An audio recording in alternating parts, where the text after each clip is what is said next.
Well, hello, Young and the Restless Daily Recap fans. Today's daily recap is for Wednesday, May the 17th, 2023. Wednesday, May the 17th.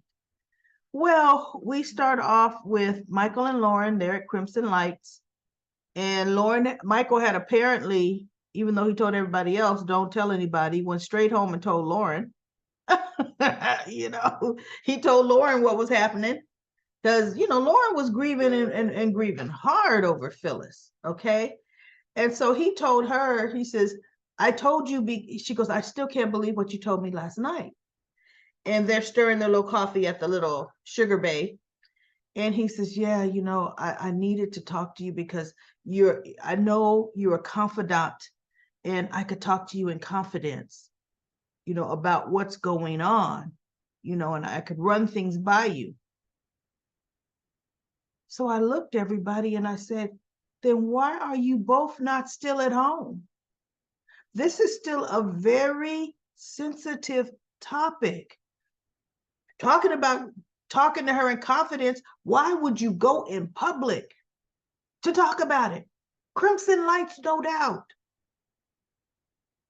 So they go to the top secret room in Crimson Lights, right? And that's called the table on the patio. The table on the patio. And they're talking and they're trying to hash out, first Lauren said Phyllis could not have done this willingly, and Michael's like, no, she had a reason, a reason for her. He said, but remember, Lauren, Phyllis was spinning out the last time we were with her. She's like, yeah, she was spinning out, lashing out, and they both had to admit this is not beyond the realm of what Phyllis would do. Lauren says, but once she's back, I don't know how I can forgive her, or how long it's going to take me. And Michael said, yeah, but she's Phyllis. And Lauren says, and I'm happy she's alive, and I want her back. It might take me some time to forgive her. Oh, but I'm happy she's alive to forgive, right? Bottom line. And she goes, but how will the people of Genoa City, they're not going to be too quick to forgive her. And you know what Michael said? Yeah, they'll forgive her. He said, they forgave me. Because remember, Michael did some things before he was the upstanding DA. Like kidnapping Christine, kept her held captive in some secret room with the whole, he did some crazy things. He got over it, became an upstanding DA. As a matter of fact, him and Christine years later went into practice together. Right? People do forgive, at least in soap opera land. And so he said, Phyllis is probably laying low until she could come up with a story or evidence to corroborate, to back up her story as to what happened. Because Michael leaned back in the chair and he told Lauren, because that's exactly what I would do. Right? And she looked at him and she goes, yeah, but you know what? That was, you're not that person anymore. He goes, no, but I know exactly how Phyllis is thinking, because that's exactly what I would do.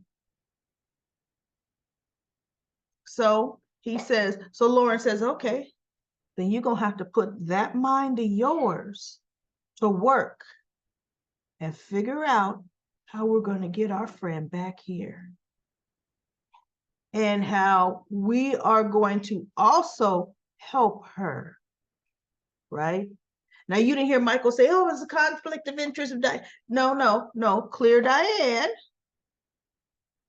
But then Michael's going to have to be the one to help Phyllis.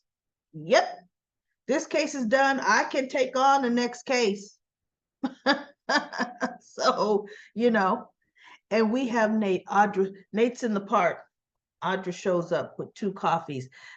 just the way he likes his, whatever she says, you know, black 2 sugars or black 2 creams and sugars. You know what? I don't understand, everybody. When you want black coffee, seriously, that's coffee with nothing in it. Just, it's just plain coffee. It's black. Now, when you say, I want sugar, you just say, cup of coffee with 2 packets of sugar or 2 shakes of sugar or 2 teaspoons, whatever you're going to say. And then when you want cream and sugar, it's coffee with cream and sugar. But don't start saying, I want a cup of black coffee, 2 scoops of sugar, dribble of cream. That's not black coffee. Anyway, that's another story. That's a whole nother story. That ain't black coffee, right? So he looks at her and he lays into her. He said, how could you send Elena to California to get her heart broken? You did that on purpose. And Audra's sitting there. You know how Audra is. I don't know what you do. What?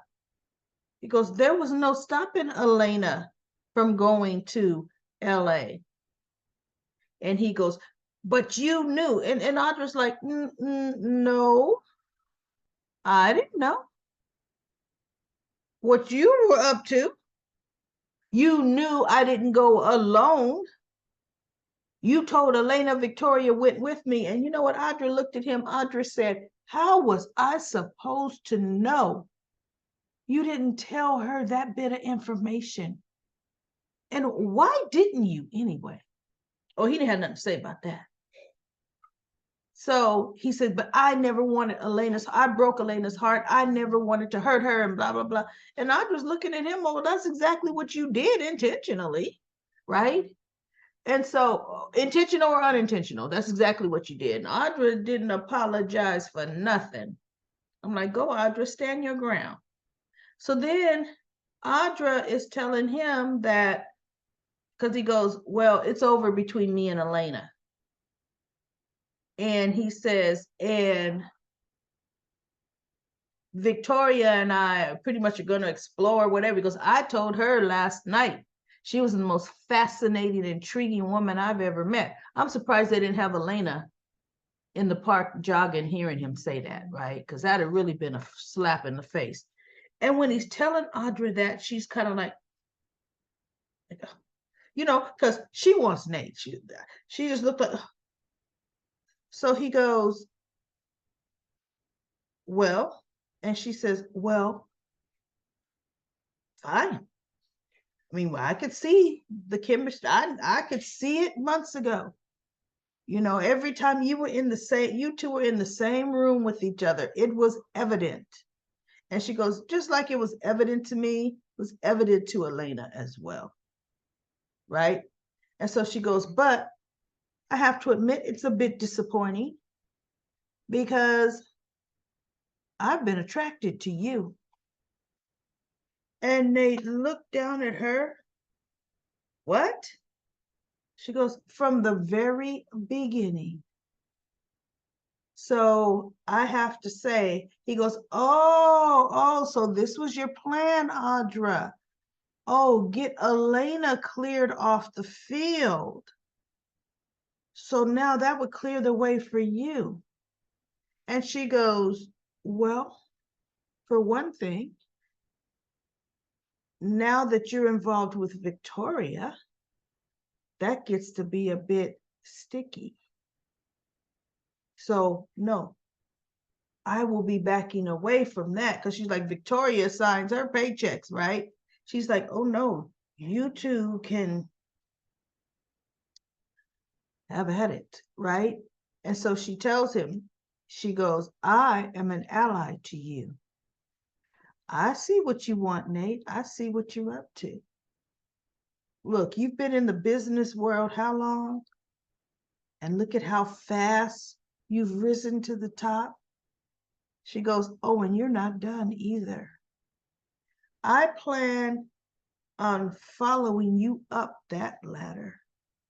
I plan on assisting you in any way possible. Now, see, that was still another little innuendo, but I plan on assisting you in any way possible because there's going to be vacancies as you move up. And he looked at Audra and he goes, oh, so I see Newman Media. Because see, while you're assisting me, there's something you want in return. And she says, absolutely. I'm ambitious too. And he goes, she goes, yep, Newman Media. And he just looks at her and gives one of his Nate kind of smirks. And I thought, ooh, okay.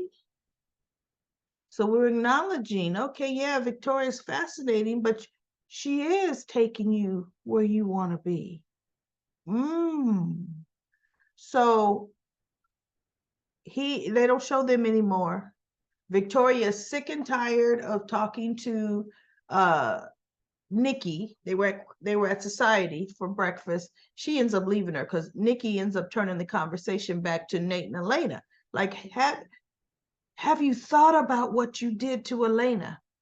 I'm not going to talk about this, Mom. I'm not. I'm going to go back to work. So when she gets to the office, Nate is sitting on the table. So she goes, oh, nice to see you here. And she closes the door and they start talking, right? And he says, yeah, he made up his mind about his personal life and what he wants. And their chemistry is undeniable. And he wants them to explore it. He goes, because I don't like the way we left things last night. We said we would, pretty much take it slow, back away. He goes, I don't want to back away from you. Quite the opposite.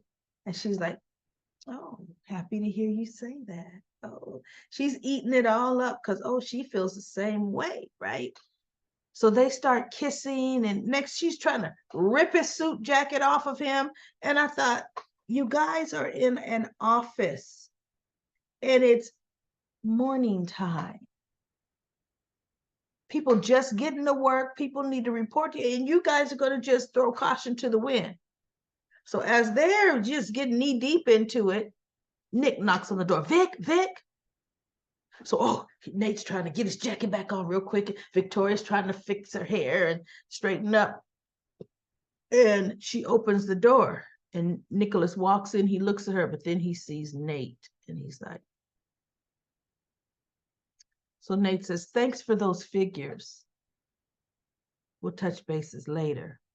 And he walks by, he goes, Nick? And Nick doesn't say anything. He waits, like Nate's at the door. Nate. Nate don't care. So Nate is out the door and Nicholas lays in, but Victoria shuts the door. And Nate the elevator door opens. And, well, actually, no. The elevator door opens. This is sometime later after Vicky and Nick have been talking. The elevator door opens. Elena's trying to get on, not Elena. Audra's trying to get on it. And when it opens, it's Nate. And he walks out of it and she looks at him and he looks at her and he gives her kind of a little smirk. It was an interesting kind of weird smirk. Anybody see that? Wasn't that a bit eerie? Like, ooh, you guys planning already? Wow. The look he gave her, as a matter of fact, I'm just so busy looking at him that she's smirking back like, yeah, we got a plan.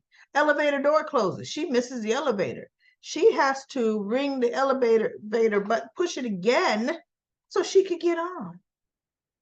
And I'm like, uh-oh, it's about to look good there because some mess is going to happen behind Nate Hastings. Oh my goodness. And good for you, Victoria. Good for you. So Nick is laying in on her and she don't want to hear it. She don't want to hear it. He goes, is this office some kind of aphrodisiac? And I thought, it's the same aphrodisiac, Nick, that Sally's office was to you. Same one. Heck, it's the same aphrodisiac that Sally's office was to her, Sally and Adam. All Newman offices are aphrodisiacs because they want to get busy anywhere, right? So she ends up, it was interesting, kind of opening. He goes, Nick, I need you to see Nate Hastings the way I see him. He has no loyalties, Vic. He's going to betray you for the next thing. He goes, Nate betrayed his family, no problems. Nate betrayed his girlfriend, the woman he supposedly loved, no problems. Vic, he's going to betray you too. Nope, things are different. I'm going in with my eyes wide open. She goes, Nate admires and respects me, and I really need that after what happened with Ashlyn. And I thought, oh, so is that what it's all about? You're still shaken with how you misjudged what Ashlyn's intentions. So you're actually misjudging Nate's intentions, because see, Nate's intentions are evolving. It's not that Nate came to Newman with intentions of stepping on anybody to get where he wants to go, right? That's not, he didn't come with those intentions. Victoria had to pursue him and give him the cushy job, right? But now that he has the cushy job, he likes the power. He is setting himself for sites higher than Newman Media. And whether that's going to ultimately later fit into Victoria's plans or not, who knows? And Nick says, but Vic, you have a pattern of picking the wrong people for you. She goes, we got Ashlyn, we've got Billy Abbott, we've got JT, we've got now Nate. And she goes, that is not fit. And I'm thinking, well, Nick, how many times you been married? How many times you been in and out of relationships? So let's not do all that, right? Because you're not a good judge of relationships either. And he's not. But he just happens to be right. There's something just not all on the up and up with Nate. You know, if he had that ability to do what he's done, that is just in him. To now stab you in the back, to now want to take the next step, to now do whatever it takes to get ahead. That is Nate Hastings, right? So now we have Summer. She's talking to Chance in the jazz room. And she goes, I guess she asked him to meet her there. And she goes, thanks for meeting me. And she's saying, have you heard? Because she allegedly is still reeling from what she heard about. And he looked at her and she goes, should I spell it out? He goes, no, I know exactly what you're talking about. Christine told me. She goes, do you think it's true my mother could still be alive? She played her part real well, except she kept digging so deep into Chance about her mother coming back. What would it take for her to be protected so she wouldn't have jail time? You know, could he help her? Why would he help Phyllis? Chance is not about to put his job in jeopardy, Summer. You know, but she's trying to find out what's known, what's not known, what could be the possible, plausible outcome. And he goes, I can't just tell you that, Summer. I don't want to get your hopes up high. He goes, as a matter of fact, I mean, I don't honestly know that I believe your mother is alive. It could be a ploy. Christine feels it is. She feels it was a leak in the department with crucial evidence. Everything points to Diane. We are not 100% shifting, thinking your mother's alive. But watch. Chance is gonna start watching Summer and Daniel. He's not stupid. He's already watching them interact with each other. So now Summer now shows up at the lobby of the athletic club meeting Daniel, and she goes, "Thanks for letting me know that you were going to betray me." And he goes, "I didn't betray you, Summer." "Yes, you did. I told you we have to, figure out a way to help Mom before we tell anybody. And you went and told anyway. You betrayed me." He looked at her. He goes, "First of all, you don't tell me what to do." He almost said, "I don't work for you," right? He said, "And second of all, I completely kept your name out of it. You know that." I said, "Mom called me. Mom met me at the park. She told me the story. This gave you plausible deniability. This gave you an out.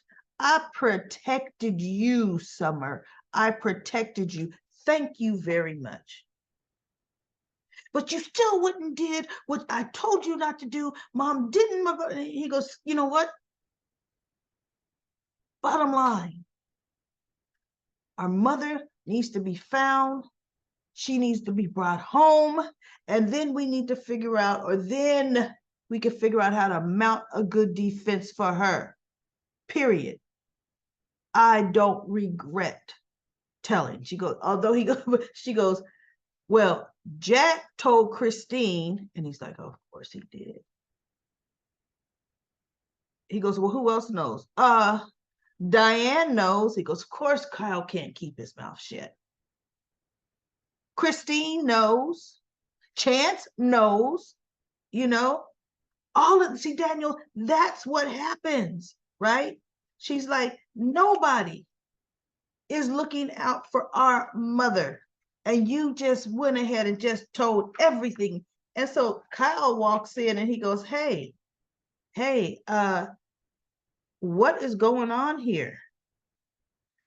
And like, your voices are loud. I'm thinking, yes, Summer, you out here regularly, like, everybody knows what you're talking about. If they don't, all Chance needed to be doing was sitting in there, right? He would have heard. And so he goes, what, Summer?" She goes, "Just brother, sister stuff." And Daniel looks and he goes, "Well, really, what's going on?" "Summer's upset that Mom told me, not her." Like, he said it like I told you she would be, right? And Kyle said, "Summer. And he's trying to smooth things. Don't be mad at Diane. I mean, at Kyle, Daniel. Because, if anybody, just be mad at me." She goes, "Why you?" And he goes, "Because look, your mother knew who your husband was, me. She didn't want to put you in that position to have to lie to me. Because we know you," like he almost said, "We know you wouldn't." Psych. Yes, she would. She's pissed her brother didn't lie to you. So he says, so no, if anything, it's because Diane is who my mom is. It's why your mom didn't reach out to you. But I'm sure she would have reached out to you both. And I'm thinking, yeah, made you both and accomplishing her plan. Okay, both. So he's like, we're going to all work together to bring her home. Yeah, okay, Kyle. No, you guys are only working for Diane's benefit. So anyway, Summer gets up and she goes, "Let's go to work. I'm ready to go to work." So then they're talking. He goes, "Summer, what's going on? Why didn't you tell me you were coming to meet Daniel?" She looked at him and she's like, "That's brother sister stuff. I don't have to tell you that, clear you." He goes, "But no, I told you we're in this together. I'm here to work with you. I'm here to be here with you and support you." She goes, "I have another errand to run. I'll meet you at work later." And he's like, "Summer," because she is just disappearing like there is no tomorrow. She like, peace out, everybody. So she walks out. And now we have Michael and Lauren. They're still talking, right? And Michael got he goes, you know what, Lauren, I think I have an idea. Got some ideas. So he's on the phone and he's talking to his private investigator who gives him some information. And he comes back and he sits down and he talks to Lauren. He goes, you know, we found out, or my private investigator found out that Stark started to put a claim in on Phyllis's insurance money. I'm so happy he didn't, because I could have swore he said the money was from her insurance money. Remember when he was doling it out? He was telling her, this is your portion, and gave some to the ambulance driver, and he had some thanks to her insurance money. And that's why I said, ooh, insurance fraud. That was really going to add to it. Well, no, the insurance company said the claim was never finished. Good. So they didn't pay out on that. I think they rewrote that, everybody. I really do. So then Michael said, so then that led me to believe, well, wait a minute. If he started a claim, what address did he have on it? So they found out that he rented a P.O. box. Because I guess they got, the insurance company, they got, information on what address was used. And it was a P.O. box. And Lauren says, well, that had to be a dead end because, the post office doesn't give out any information. He goes, yeah, normally it would. It sure would. He said, but I found out that the address used to rent the P.O. box, he says, you would have thought it would have been, or did he say the address on the insurance papers? I can't remember, everybody. It was either the address on the P.O. box. I really think it's the address on the insurance papers, because the post office wouldn't give that information unless you got somebody, an inside there too. Come on, that happens. They'll tell you. They shouldn't, not supposed to, but sometimes they will. He said, you would think it would have been the athletic club. He said, but it's some dive motel way on the outskirts of town. And Lauren looked at him. He said, the very place, if you wanted to be dead, you would hide out at. And Michael said, exactly. And Lauren is like, so what's the next plan, right? And so Michael says, and he starts texting, ooh, well, Jack is going to be happy to know this address. And Lauren just looks at him like, she didn't say anything, but she was looking at him like, wait a minute. Shouldn't we have another plan so that we can help Phyllis? Right? You just telling Jack. Jack is ready to throw her to the wolves, but Lauren didn't say anything. And Michael is texting. So we shall see where that's going to go. We're going to see where that's going to go. So that's it, everybody, for today's daily recap of The Young and the Restless.